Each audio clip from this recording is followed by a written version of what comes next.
Good morning. This is the Furniture Duchess, Kathy Morrison, coming live to you, working on this giant bookcase that actually has a twin that I've already kind of gotten mostly finished. And so I thought I'd go ahead and bring you guys along for the journey on what I'm doing with the second one, since I've got a plan in mind.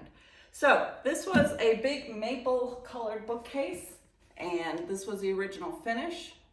And it had doors on the bottom section that I pulled off, and it actually had, which you can probably see the shadow of, it had an indentation here. It was like a cabinet door. And I went and filled that all in. I tried Dixie Mud, I tried a couple of different things on a filler, and then I clear coated it, and then I put a couple layers of this delicious prickly pear, which is my favorite color right now. Been wanting to use it on something that was like an impact piece, and I think this is big enough to qualify. So I know you can still see the shadow of this. Prickly pear is a pink, obviously, and it takes a lot more coats than a blue or a purple to cover. So even though I didn't put a slick stick coat on this, 2 coats of slick stick, then I sealed it with the top coat to seal in the filler. I did put a couple coats of prickly pear. I'm not gonna put another coat on the doors because I'm actually gonna cover it with a decorative decoupage paper, and that I'm really in love with. And I will show that to you later. So I'm not really concerned that this is not solid coverage, because I just want the hint of the pink coming back through. So I will be painting the back of these doors and putting a transfer on them, and that will come in the future. But for right now, we're gonna get another coat of paint. This was a very heavy piece, which is why I'm working upstairs on this, because I wanted to move it before we painted it so it wouldn't get jostled around. And this is that lovely, luscious pink. So pretty much, even though this was a solid piece, I found out that the sides were not wood, but a veneer, a laminate. And so slick stick was in order. I went ahead and did a couple coats of that, and then I did 2 coats so far. I'm gonna do a third. We will do some decorative finishes on this. I am using my favorite brush right now, which is a Scarlet. It's kind of like a palm brush, so you've got really good control over it. I do like the short handle brushes or the palm brushes, but I like the really wide flat surface to work on these wide flat surfaces. Tabletops, bookcases, cabinets, this is fabulous with. And this is the silk paint, part of Dixie Belle's silk line, and it is an acrylic base, not a chalk base, and you do not use water with it. It has a built-in primer and a built-in top coat. Even though I did prime this, as I mentioned with Slick Stick, it's an adhesion primer. The primer that's in silk is more of a stain blocker primer, not a bonding primer. And I got a fuzzy in here. Anyway, so pretty much with these long surfaces, what you're gonna wanna do is, silk is a self-leveling paint, which is fabulous for these big long surfaces because it's hard to get one smooth stroke on. But I went a section at a time, and then when you're done with that, you just run just one clean line. And the self-leveling properties in the silk will do the rest of the work for you. And I love this finish. It's very buttery or silky, like the name implies. And you do not see brush strokes in it when you get the solid coverage on it.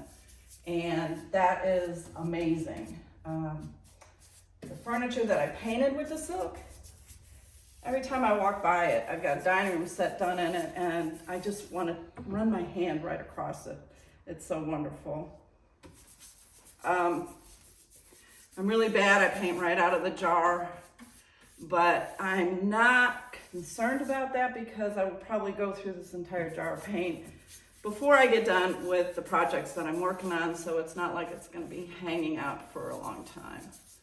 So, anyway, and like I said, this is a pretty quick process, but you do have drying time between coats. Now this particular piece, I had done the couple of coats of Slick Stick, the couple of coats of Prickly Pear, actually probably a week or two ago, while I was working on the other piece. And then I decided to leave it at that stage so that we could get online and share with you the journey of working on this piece. So we are just about done with this. All right. And the third coat is really all I need on this. I know that sounds like a lot, but I use thin coats of paint so it doesn't get gloppy. And except I do have probably a dog hair in here. All right.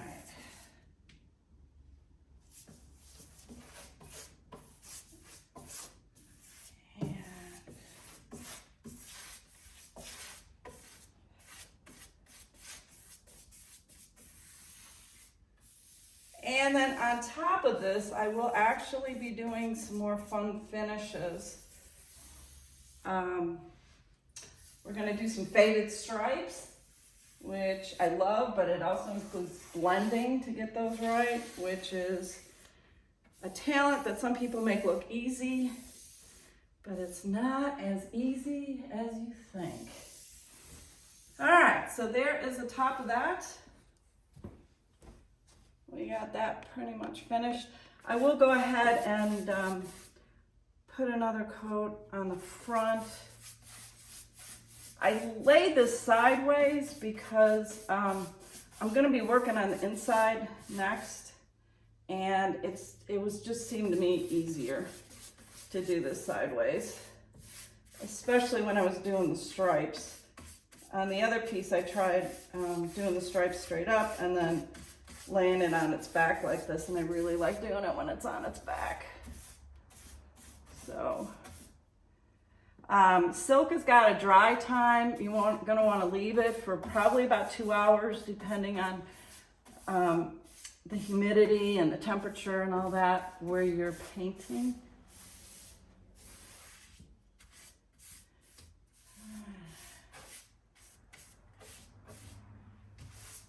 And I know this is so much fun to watch me paint one color, but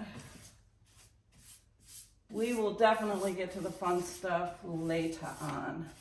The other nice thing about sitting a piece on its side, on its back, upside down, is that you catch a lot of angles that you normally wouldn't catch on these pieces. And I know I've got the top at this end, but the feet are these little round bun feet, and they are more, they're a lot easier to paint when you got your piece on your edge.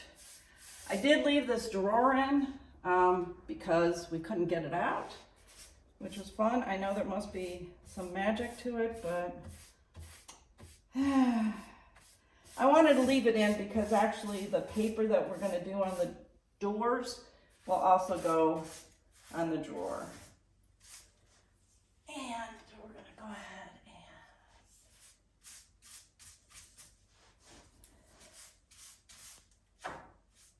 and I'm not really worried about going over the edge yet. I will tape this off later when I get to doing the inside. And the inside, my plan is to do a Baja Gray, which I will show you here in a second.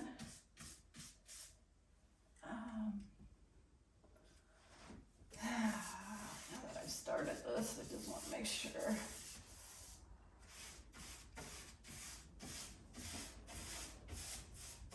And like I said, thin coats are best. You don't need a ton of paint.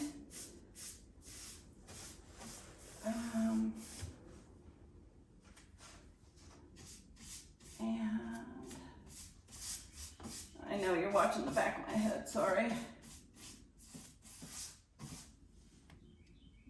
Get this done. And then I wasn't sure what I was doing with the doors, which is why one side is still the original. But I've now made a decision, and so I'll go ahead and hit those with a couple coats of pink, and we'll be good to go. The front of the feet. All right, so that is where we're going for now. I will be back at you in just a little bit and we'll do a little more painting.